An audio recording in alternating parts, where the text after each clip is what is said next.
and I'm speaking for a piece of cloth. I apologize. I know there are several people who requested, not related to COVID, that I continue to wear masks, but so much I'm willing to do for the good of the order.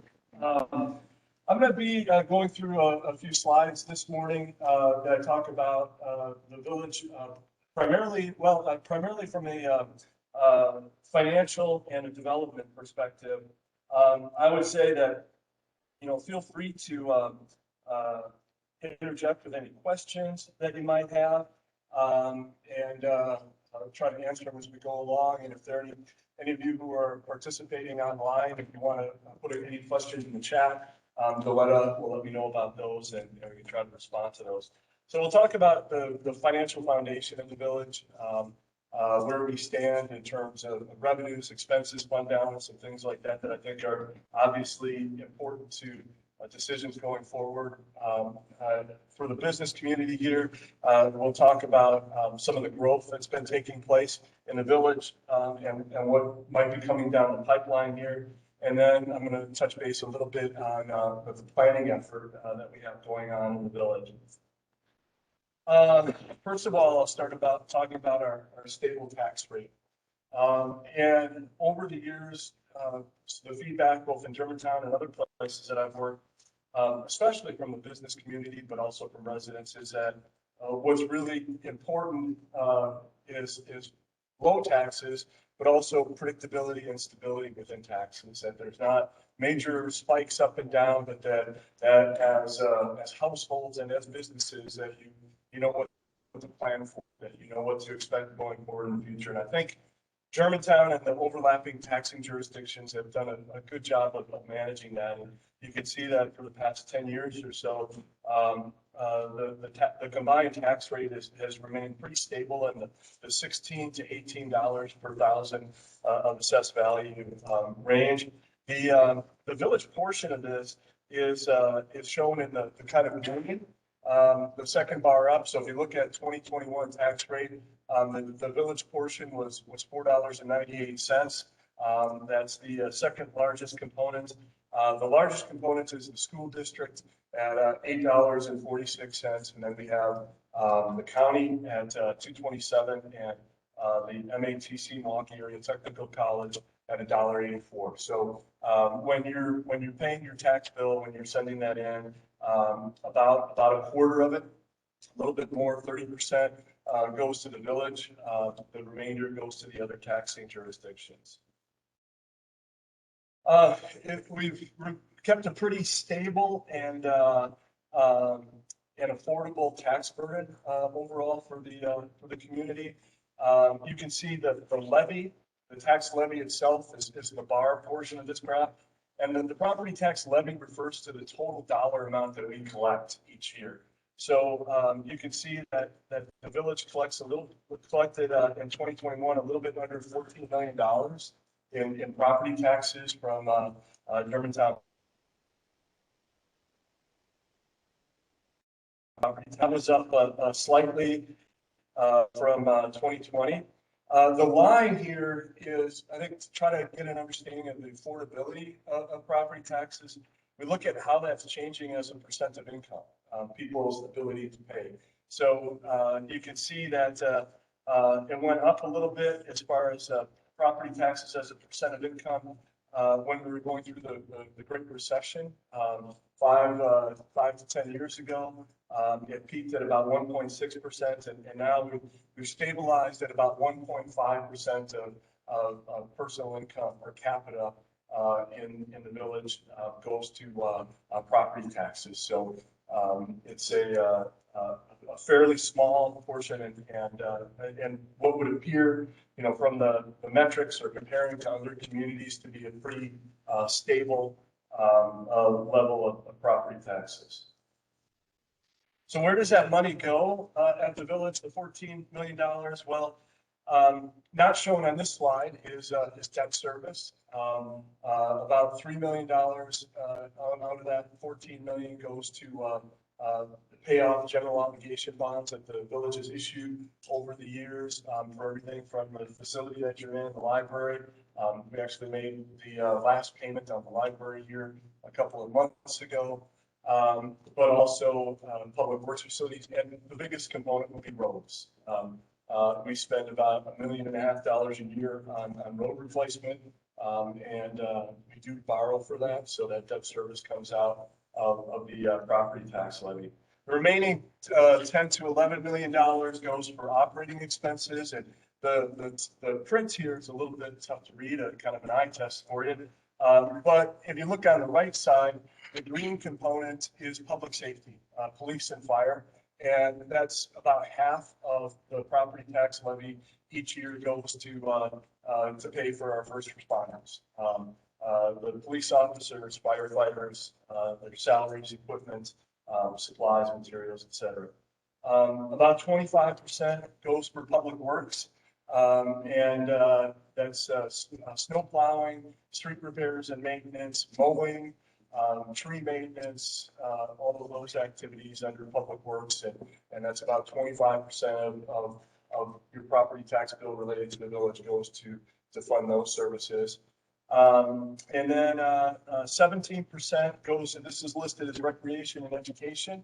That goes for our rec programs, the library, and those types of activities. The senior center will be included in there as well.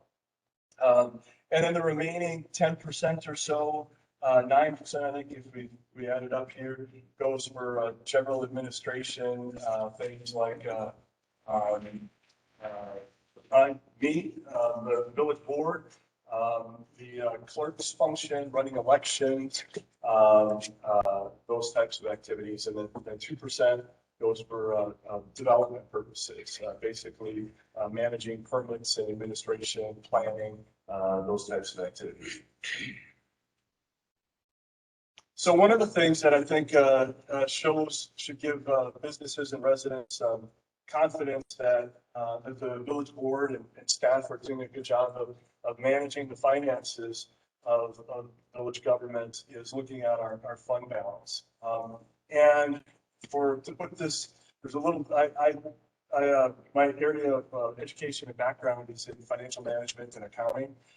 So for those of you who might be private sector financial folks, this would be equity or retained earnings, might be another phrase that you might see. In governmental accounting, it's referred to as fund balance. And basically, for our levy supported functions, our property tax levy supported functions, those are included in a separate fund. And each year, at the end of the year, we look at revenues and expenses. Any revenues that are left over become part of the fund balance. And that's an important measure of the fiscal health of a community like Germantown, because that's our basically our rainy day fund, that in event of major emergencies, or, you know, let's say, for example, theoretically, there'd be a pandemic that would hit and businesses and operations would be shut down. This provides cushion for us. It also, as it grows, provides an opportunity that when there's major capital investments that come up, that it helps us to better manage those costs and reduce the impact on that property tax levy to try to keep things stable, like we talked about in the previous slide. So as you can see, the village has been doing a good job of making good financial decisions, and this fund balance has grown. In 2009, just a little over 10 years ago, it was slightly over $1 million, and it has increased to the point where we're near $8.5 million at this point.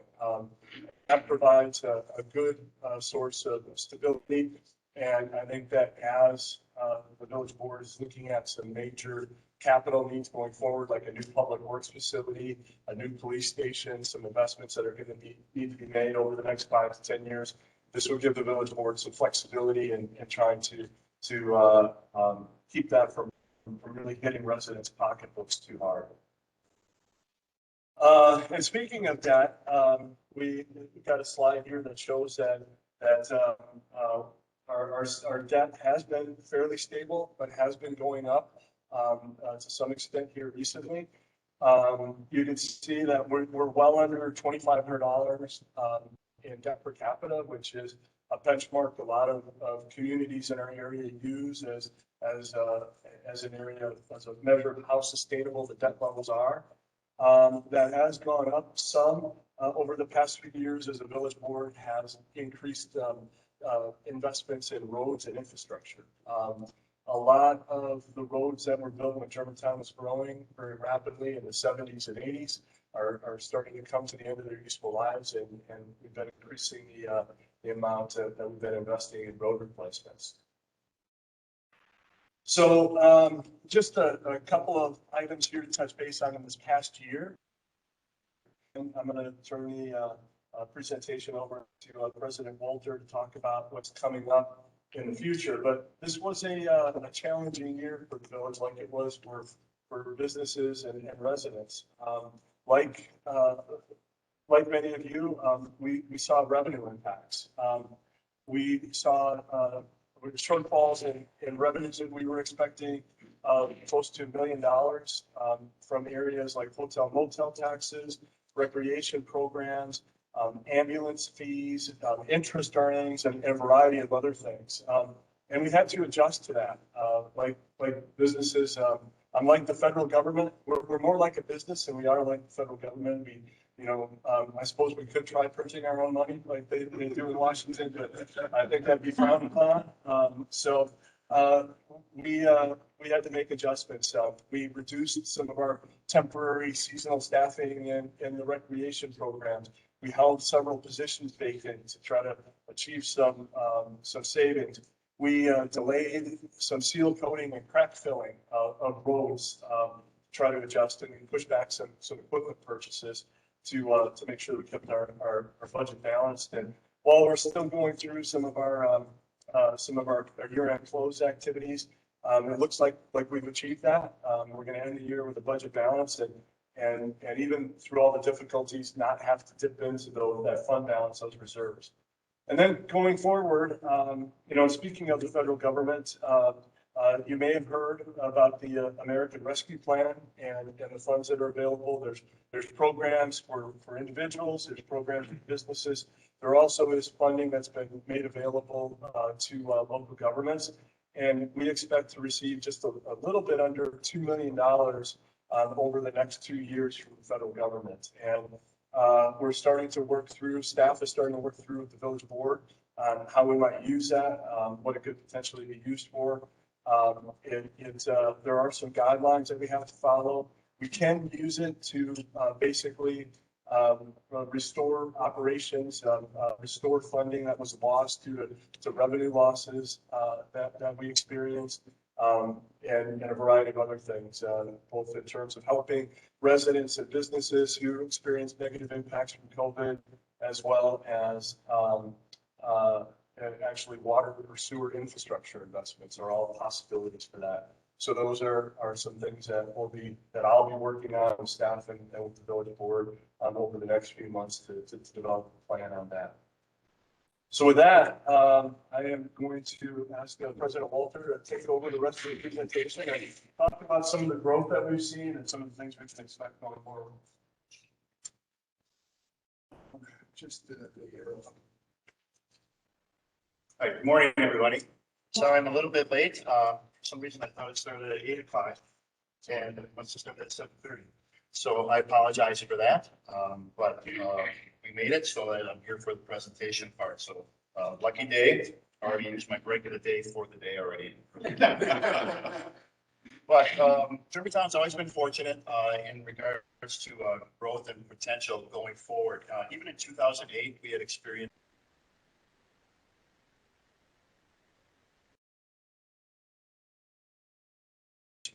growth in our business park on Mecklenburg Road, and some of our industrial areas were growing as well. So we've always been fortunate in that respect. And part of that reason is the position of where we are, I believe, in proximity to Milwaukee, Chicago, Fox Valley, and Madison. We're kind of in the perfect area of being an hour and a half to 2 hours away from any one of those areas. So it's all about the location and also some of the areas that we have that can handle growth in different areas of Germantown, whether it be in the business parks we have already, or as we see along Holy Hill Road, some of the growth that's happening out there. So some of the things that we've got currently going on is, as everybody has probably noticed, we have some significant growth happening out at Holy Hill. There was a TIF created for that reason, and we're experiencing enough development out there to cover the increment and then some, so that we're expecting that TIF to close out a little bit early. So Spilber has built four. They're going to start their fourth building there. Hickman is also building some development out in that TIF district. And currently we expanded our TIF 7 to include the other side of Holy Hill Road to help encompass Capstone Quadrangle Building number 1 that they're going to be starting and have approvals for. And that's also going to support TIF number 7, which is the Speaker Corporation TIF, and help that close a little bit earlier than it was projected to close as well. So it should close, about 3 to 4 years earlier than what was originally projected. So that growth is already supporting that TIF so that we can get that onto that close a little bit faster for the residents as well. We are fortunate for those that are in Germantown, they still want to stay in Germantown. And I'm always thankful for that as village president. First of all, for coming here, choosing to have your business here, and to offer the services, use of services we have around here, but also to bring employees into our area and help support some of the other auxiliary services that they may stop in at, whether it be gas stations, convenience stores, grocery stores, or anything else that is in our downtown commercial district. But other companies have chosen to stay here because they have a lot of choices. They can go a lot of places and grow. There's a lot of opportunity, a lot of people offering different things for growth, but they're choosing to stay here. And we've got some expansion projects that are happening up in our industrial park, a little bit further along Mequon Road, along 4145 corridor. So TCI is expanding. MGS has put in a huge expansion. I don't know if you've had a chance to drive by it, but it's very nice. It's very impressive, and we appreciate their investment back into the community. Been here a long time. They're very a forward-thinking company, and they bring a lot of employees to the area. So we're thankful that they chose to expand that campus and help grow that whole area almost twofold in regards to square footage of what they put in there. And then also turnkey solutions and automation solutions that have also done some industrial expansion here as well. Retail side, it's not as prolific. We're seeing a little bit of slowdown in retail, as you can see by some of the empty buildings that we have, but we are fortunate to have Bliffords take over the Nyes lumber property over along Main Street and kind of revitalize that and dress it up a bit. They put a new front on there and kind of made it a little bit more inviting and actually, I think a little more visible, where before that was always kind of tucked behind and everyone would drive by it but never realized what it was or what they were offering. So with what they put on in their frontage, it kind of makes it visible and helps to draw people to it. And we recently have secured with an approval of expansion and also readdressing the commercial frontage on the Sendix commercial area. They're going to be kind of dressing up their frontage, but they've secured Pet Supplies Plus, which is in Menominee Falls. So they're going to be taking it from Menominee Falls and they're going to be moving it over to Germantown, and where Sendix is on one side of that commercial development, the Pet Supplies Plus is going to be on the other side. So it'll help draw more people into that area, draw a little bit more activity into that area. One of the struggles that we've always had with that commercial development is it supports the community really well and some of the outside areas of our community, but it doesn't draw people down and to from the freeway. It's a little bit further off the freeway or the 4145 exchange to bring people to it. So we've always looked for ways that we can support it and help to bring more people to it so that it kind of really supports our downtown, what I consider our Germantown commercial corridor. And this continued expansion and redressing of that commercial area is really going to help that. And Holiday Inn Express is going to be doing an expansion as well. So I appreciate their investment in that area. We can always use a little bit more hotel space. And as other events start opening up and happening within either Milwaukee or even as golf tournaments start happening again in more activity, we'll start to see some activity in ours as well. So we're poised for growth. We've got some continuing projects happening in residential as well. It's been a long time. I've been on the board since 2007, and there was a dry spell where we were talking about residential communities. or bringing in large residential communities at all. It was all little infill projects, 5, 10, 15 houses here and there, a couple houses on a couple blank lots, but not big residential projects. And it's nice to talk about that again and help to redevelop that area that supports it well. So we have the Harvest Hills that's coming in with 37 lots. Renwood is going to be building in 2 phases and 47 lots right now, and then 44 lots will be coming in the short-term future. And then we have the Kinderberg Park area that's already starting. If you've seen some of the activity there, they're putting up some models and are going to put in 16 additional lots there as well. That'll help not only support Germantown and its commercial area, which is right down the street from Mequon Road. So it'll help bring opportunity to that commercial district, but it'll also support our schools and some of the other businesses that are choosing to grow in our area. Hopefully the labor pool that chooses to live in those communities will also work in our area as well. Some things that are, like we said, happening in the pipeline in the future. Renwood is expanding to the north, and then Heritage Park, which is over off of like Division and Revere and Donchis Bay, kind of in that back area. There's a blank open area of about, I'd say about 15 acres. They're going to be looking at redeveloping that. That came forward at one time and it had its approvals, but they kind of backed away from it when COVID started, and now a new development group is going to be picking that up and proposing what they want to put there as far as types of houses and number of lots. So that'll go back through Planning Commission again. We do, of course, as Steve mentioned, have some infrastructure challenges. We're always fighting the road issue. There was a time in Germantown's history where growth was happening quickly. A lot of neighborhoods were going in, a lot of expansion in the late 70s, early 80s into the 90s.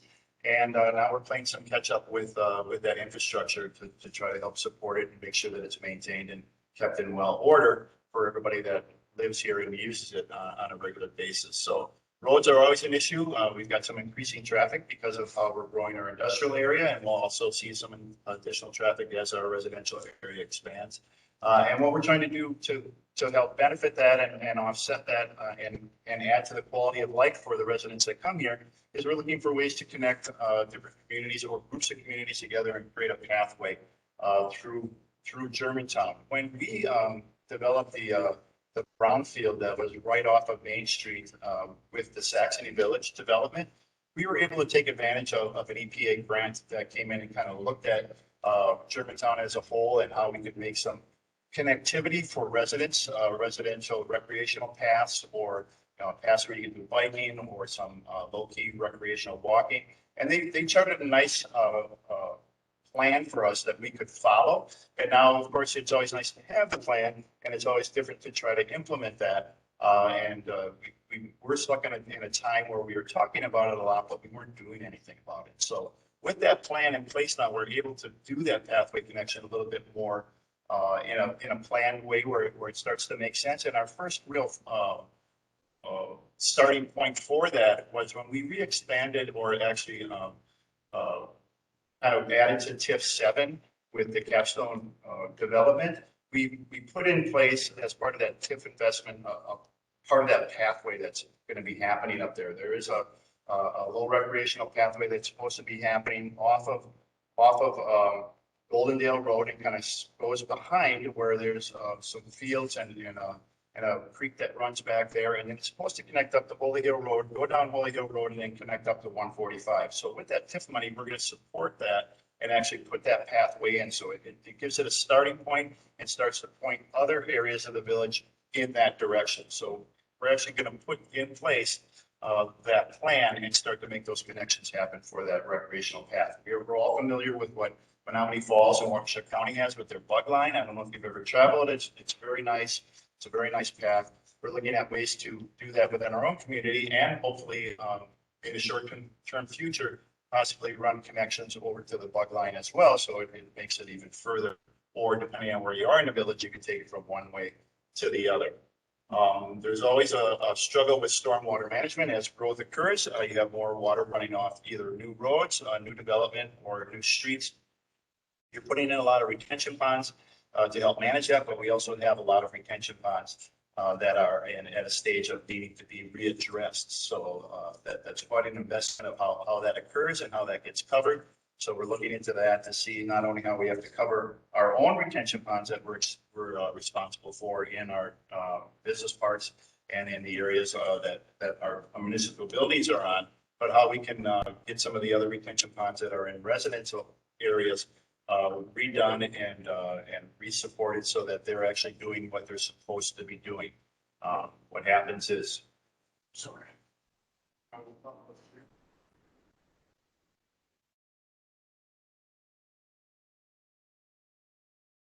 That'll be discussions that the village board will be handling in the short-term future of how to not only support and readdress the retention ponds we have, but how others in residential areas will be handled as well. Some are handled very well, where they have a strong association, like Windsong, Heritage Hills, they have a strong association.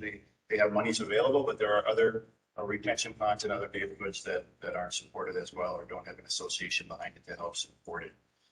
Currently, we're still working on our 2050 comprehensive plan. COVID put a little bit of a crimp in it in regards to our public meetings and the public hearings that we wanted to have in regards to getting the residents' support and information of what they would like to see develop in different areas of Germantown. We do have Grace working with us to help keep that on point and continuing to going and kind of progressing along. We're going to be putting out some more public meetings as the COVID restrictions become a little bit less, and as we're able to bring more people together in a room. We're going to be holding some more public meetings for public input and trying to get an idea of what the residents would like to see as a development plan up until the year 2050.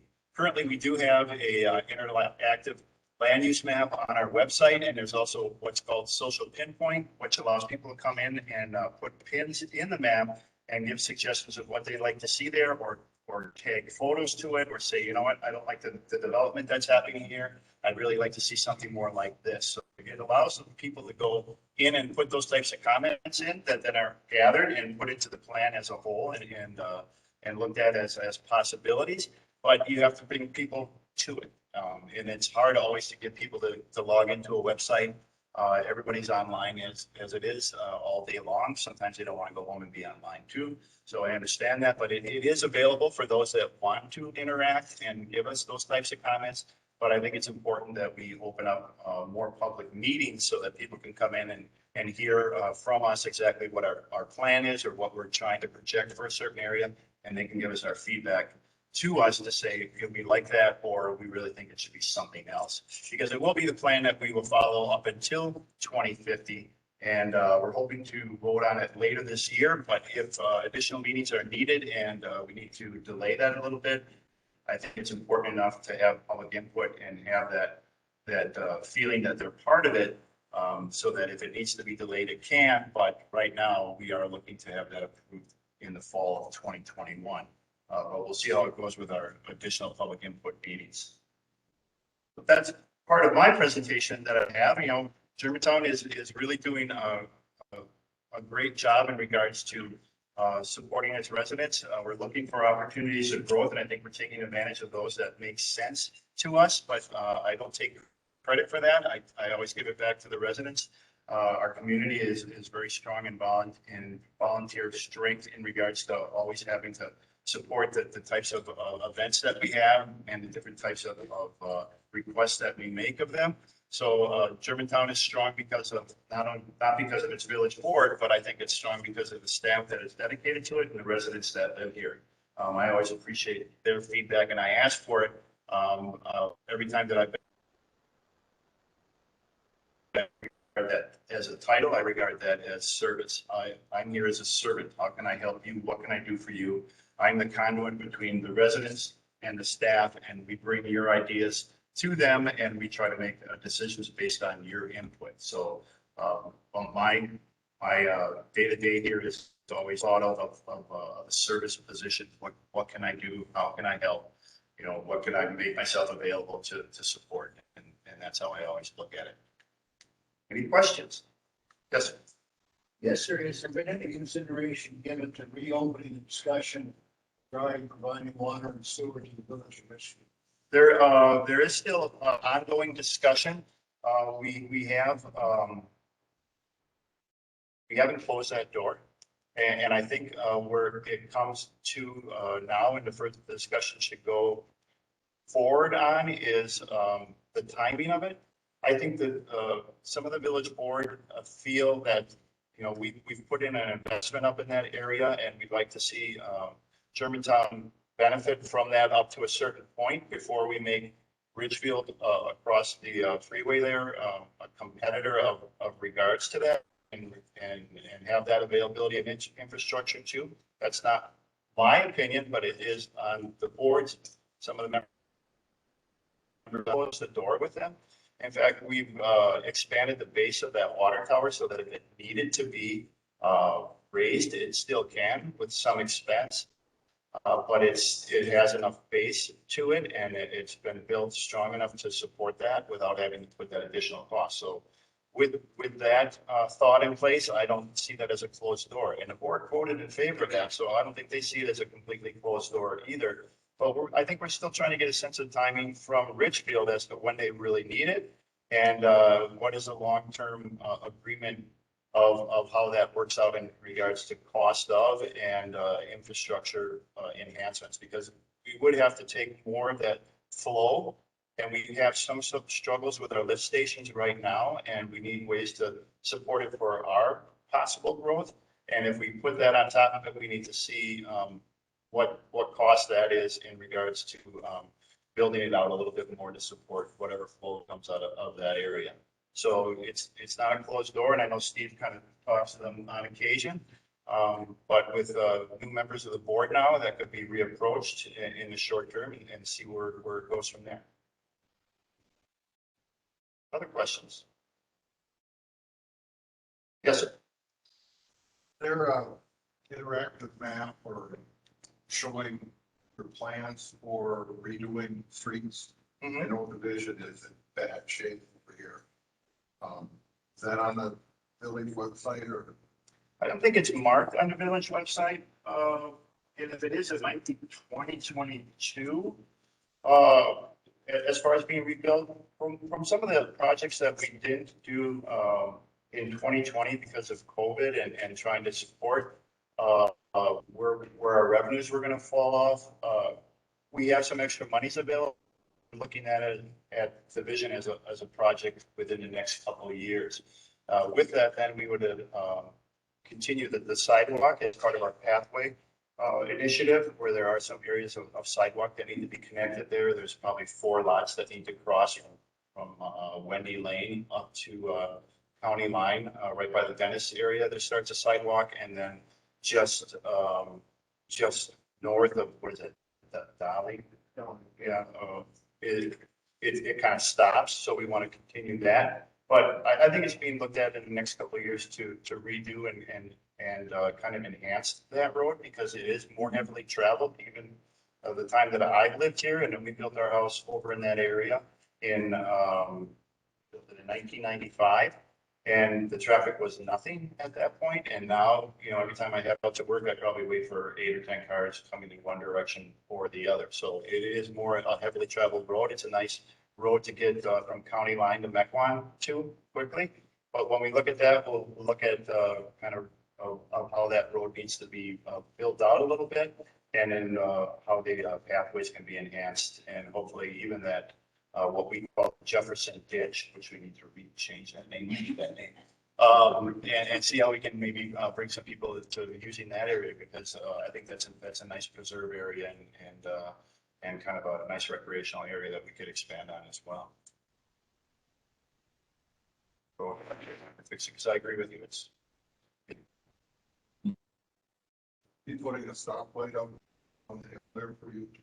No, I don't, you know, I live on a cul-de-sac, so people always say, well, I'm sure your road's plowed first. No, it's last, because, you know, and it's a cul-de-sac, and cul-de-sacs and dead ends are last. So I don't get any special credits for being village resident. I only have a cup of coffee.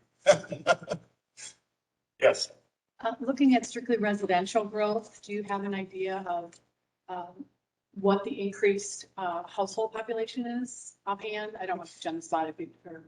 No, I don't think we have seen any numbers on it in regards to population projection once it's fully built out.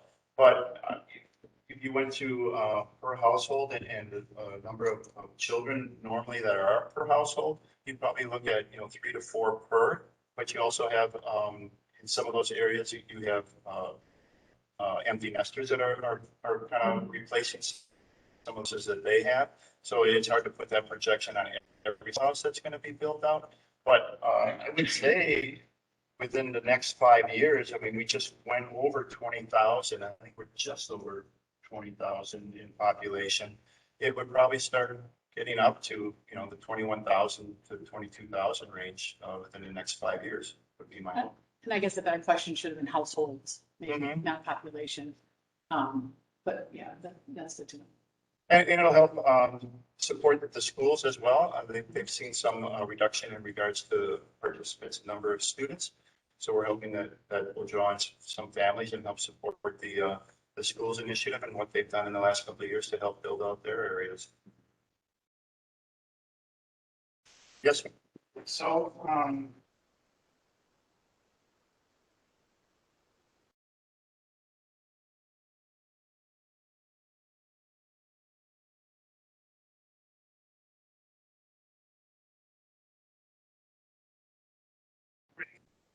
say, because the average cost of the second tax for municipalities is about $800,000. We're currently in a contract with with an IT group that is looking at how we can connect all areas of the village, because they always, previously you had public safety as its own pod, let's say, you had kind of public works as its own pod, and then the village was its own as well with its own service. So we're having an IT group come in and take a look at it as a whole and how that can be supported, and at the same time, how it can be safely kept, because we do a fair amount of transactions with residents in regards to the park and rec, and they're coming in and ordering or, signing up for different park and rec activities for their kids or for themselves. And a lot of that is credit card transactions. So we need to check that as well. But we understand that the need to put additional security in, because we don't want to be, held hostage for our own data. And we have a 3-month plan in place with the IT group right now. And then after that, we're going to go back out for RFP and see what other groups can help support and bring all of our areas together under one umbrella and help support it so it's a better network overall.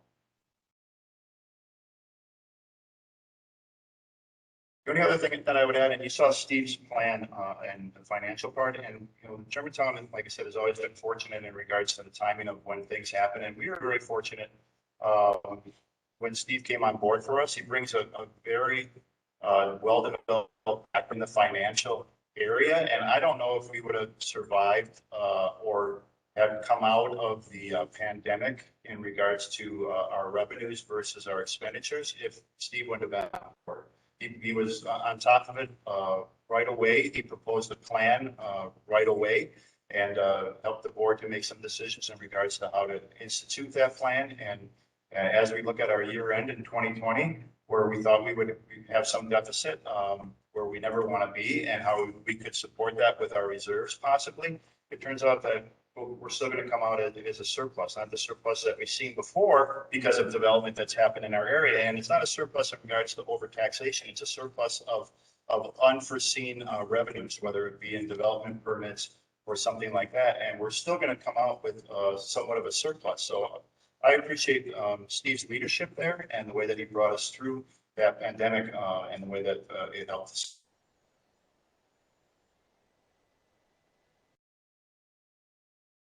Really are going to be needed going forward for some of the other infrastructure and public buildings that we need to look at building in the next 5 years. So Steve mentioned the Department of Public Works and how we have to kind of expand on that, because our roads are expanding, our neighborhoods are expanding, our commercial areas and our industrial areas are expanding. We need to support that, but we also need to look at ways to help build the next, call it either a public safety building or police department or police and fire department.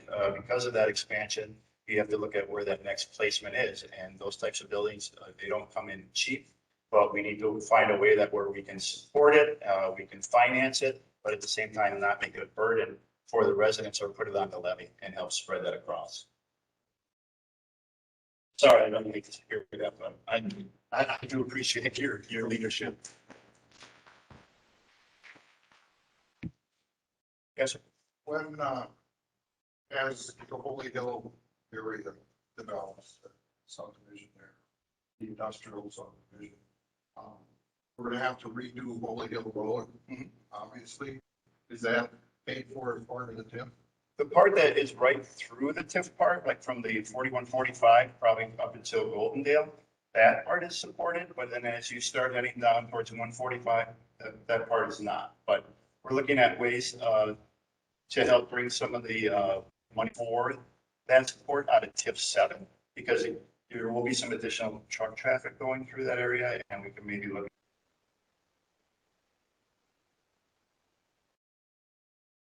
at it about funds, because there's plenty of other places that we can put that, but we know that it's going to have to be redeveloped and enhanced, because it's not in bad shape, but it's not in great shape.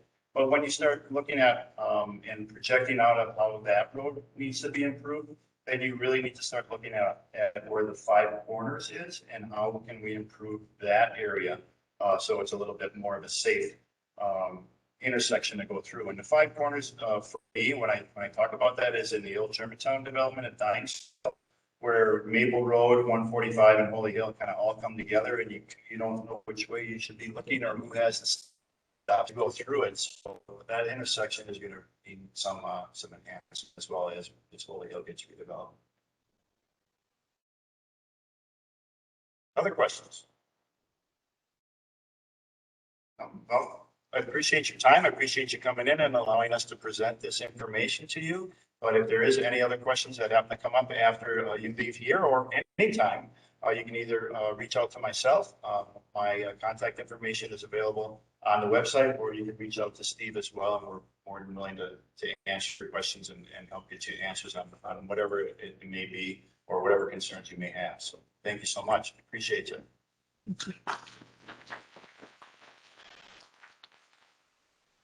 Thank you, everyone, for coming. Thank you again to our 2 presenters.